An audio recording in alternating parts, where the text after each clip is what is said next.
So, God explained to me why I contracted to be fat. So I was fat all my life, guys. I know, shocking, right? But I was. And God said that is the only way you can guarantee that somebody loves you for more than what you look like. He said the thing about people who are beautiful, naturally, skinny, fit the archetype, right? Of what they have set as beauty standards. They never truly know if the person who is with them genuinely loves them for who they are or if it's just for how they look. Until a certain time. Because somebody who doesn't genuinely love you will always show it. Some way, somehow. Sometimes it's later on when you get sick in life. Sometimes it's when you get pregnant and then your body obviously doesn't go back to the way it was. Sometimes it's when we age. And so this is why it is so important as women that you don't give in to societal beauty standards and getting plastic surgery, because all you are doing is conforming yourself to not guarantee whether somebody will love you for the way that you look, rather than who you are and what your soul is as a person. So people who contracted to be fat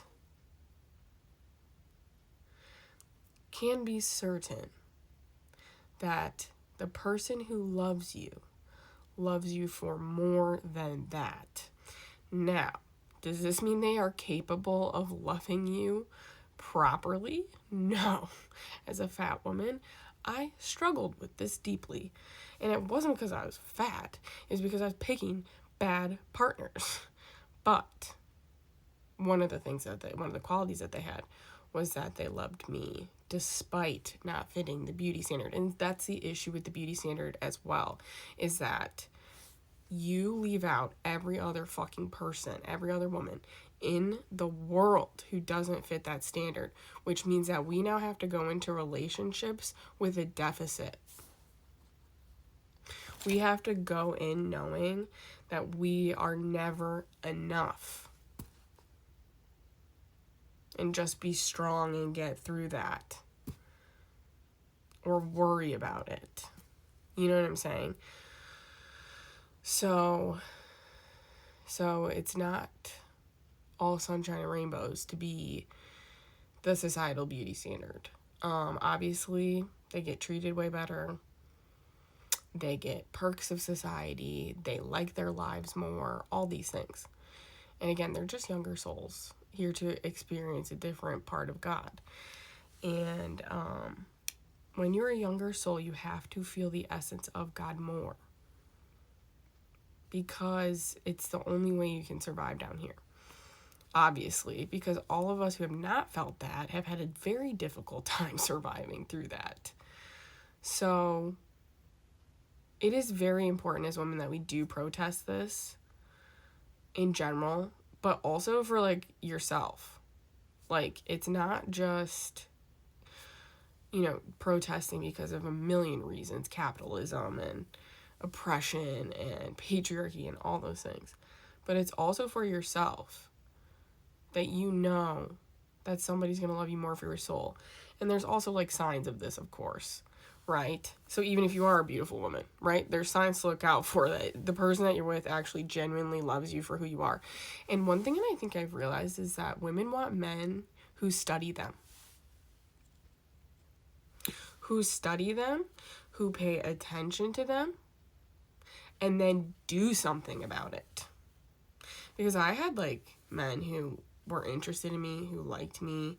I was in relationships with men, but they didn't study me.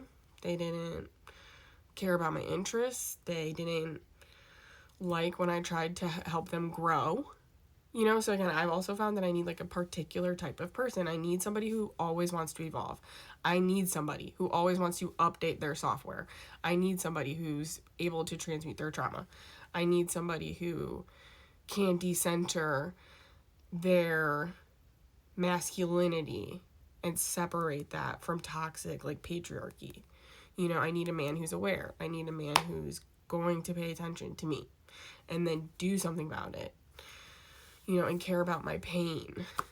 That's also another thing for me, you know, like, we want men who take interest in us, who study us, who try to improve for us. Because the thing is, women are more connected to God. Even if you've had toxic, abusive relationships with women, in some way, shape, or form, they were more intuitive than you as a man. Period. End of story. Now, were they healed? No, probably not. There's lots of unhealed women down here who do all sorts of weird, strange shit. Again, it also depends on their soul age. You can tell kind of based on their superficiality. That's literally a way to, like, indicate that. But I've learned that that was a huge piece that was missing in my relationships with men, was that they only cared about themselves. Like, or the way that they showed that they cared about me, I didn't like.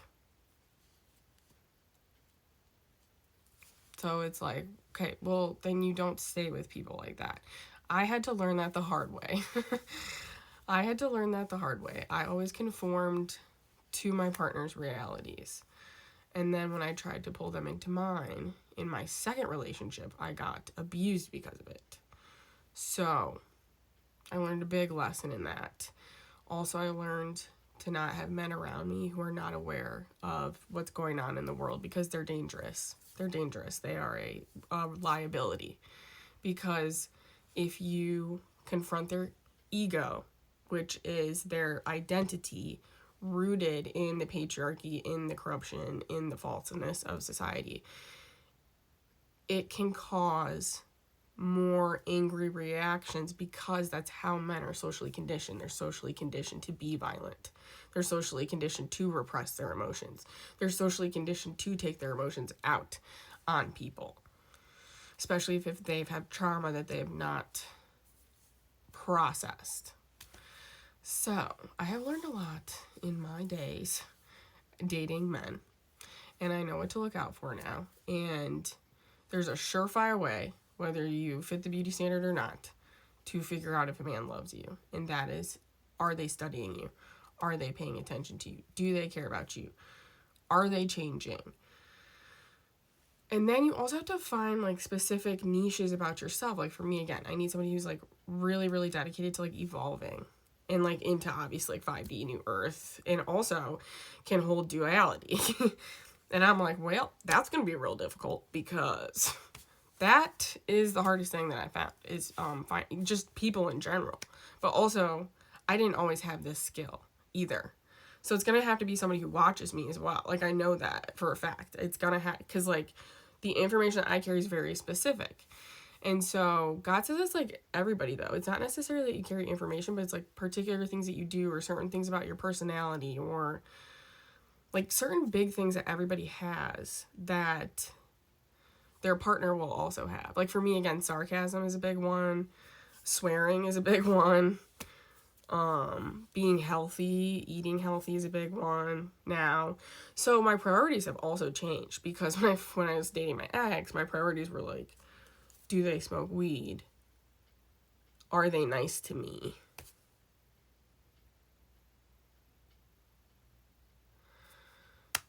That was it. So I was not doing well mentally. I was not doing well as far as my standards went for fucking men. Now it's a whole different ballgame. You know, they have to be established and secure and safe and offer me a safe place emotionally. You know, because my ex would always offer me things, but I was like, I don't want things. I want an emotionally safe place. Holy shit. But they, you know, that's a concept that they don't have, because they are not conditioned into that. They're not conditioned into emotional safety. So they have to work really hard to create that. And how they create that is by processing their pain and their trauma and their ego and their identities and their anger. All this stuff that they came down here to face. You know? That's what I've learned.